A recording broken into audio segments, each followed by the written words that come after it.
Bismillahirrahmanirrahim.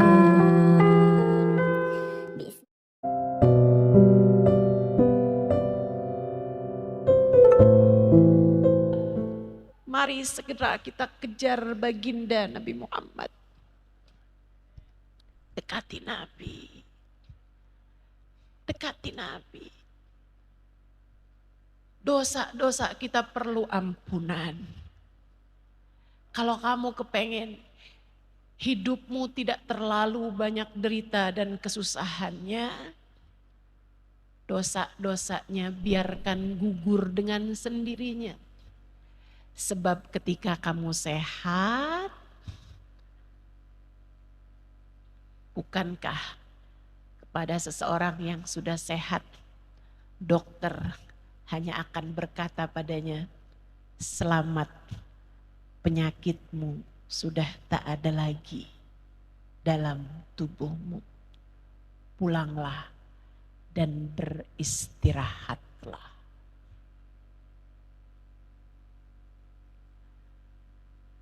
Wasalli alaihi wartah. Tadi ada tuh salah satu bacaan yang dibaca sama siapa tadi? Salli alaihi wartah. Terus apa tuh? Walqa unsi wafrah. Bersolawatlah padanya. Kemudian bersantailah.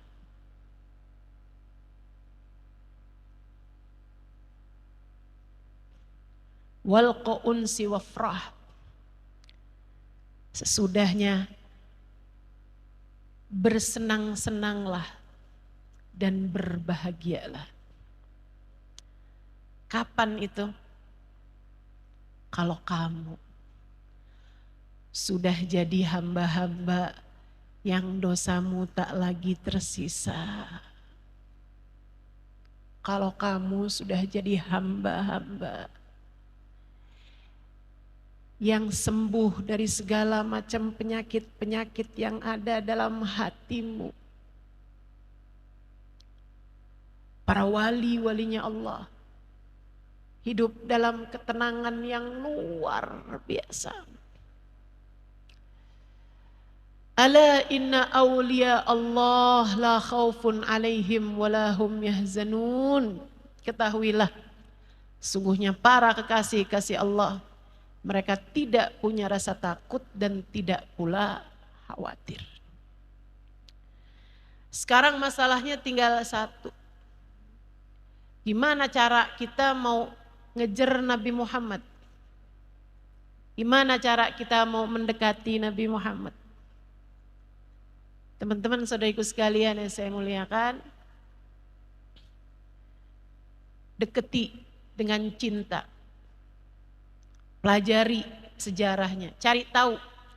Nabi itu kalau dapat ujian, kalau dapat derita, Nabi berbuatnya apa? Cari tahu. Nabi nyuruh kita saat diuji ngapain? Nabi nyuruh kita nomor 1 banyak istighfar. Minta ampun sama Allah. Kenapa? Karena kita tuh diuji karena dosa-dosa kita seperti yang tadi saya sampaikan. Kita tuh dikasih pil pahit, disuntik, adalah untuk menyembuhkan kita dari penyakit yang tak lain tak bukan adalah dosa-dosa kita. Karenanya biar pendek masa deritanya, banyak senangnya, banyakin istighfar. Mohon ampun sama Allah. Sebelum tidur minta ampun. Habis selesai sholat, mohon ampun.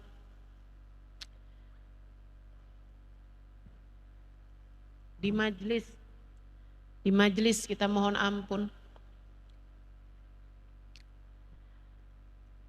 Diajarin juga sama Nabi, kalau kita sedang diuji dengan apapun, banyakin sedekah. Banyakin sedekah. Kata Nabi Muhammad, innal bala la yatakhatta riqaba sadaqah. Sesungguhnya bala, musibah, ujian, derita yang datang kehalangan kalau dicegah sama sedekah. Bahkan dalam hadis yang lain Nabi Muhammad bilang bakiru bis sadaqat. Kalau mau sedekah segerakanlah, jangan tunda-tunda.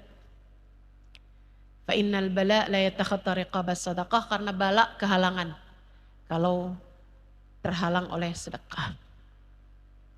Diajarin sama Nabi juga hal yang indah luar biasa untuk kita menghadapi derita, yaitu dengan berdoa.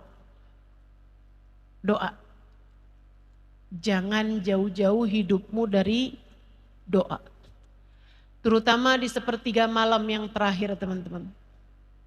Ini kayak masa-masa sekarang nih.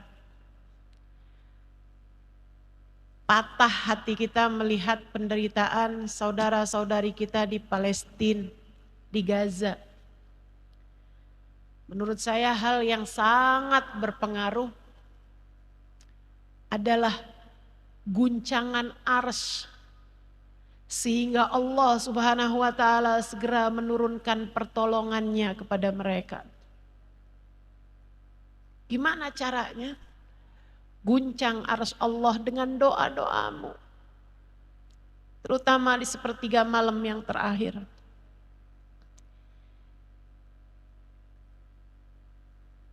Karena doa-doa tersebut menembus lapis langit, saudariku sekalian. Bahkan qadha, keputusan-keputusan Allah, takdir-takdirnya Allah, la yarudul qadha illa du'a. Kata Nabi Muhammad, tidak ada yang menghalangkan qadha qadarnya Allah lebih daripada doa. Siapa nih di antara kita yang sejak mendengar berita peperangan di sana, sejak melihat di televisi ataupun di media-media sosial tentang apa yang terjadi di saudara-saudara kita yang ada di sana, siapa di antara kita yang saat tahajudnya di waktu sujud ia menangis memohon kepada Allah, ya Allah unsurna wal muslimin, ya Allah tolonglah kami dan tolonglah umat Islam. Siapa di antara kita yang sungguh-sungguh dengan linangan air mata meminta kepada Allah, ya Allah kasihanilah mereka, ya Allah. Saudara-saudariku yang ada di sana kasihani, ya Allah. Anak-anak yang kehilangan orang tuanya, orang tua yang kehilangan anak-anaknya, istri suami yang kehilangan pasangannya, bahkan orang-orang yang kehilangan anggota tubuhnya. Kasihanilah mereka, ya Allah.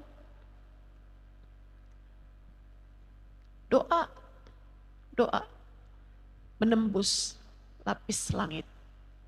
Nabi mengajarkannya kepada kita.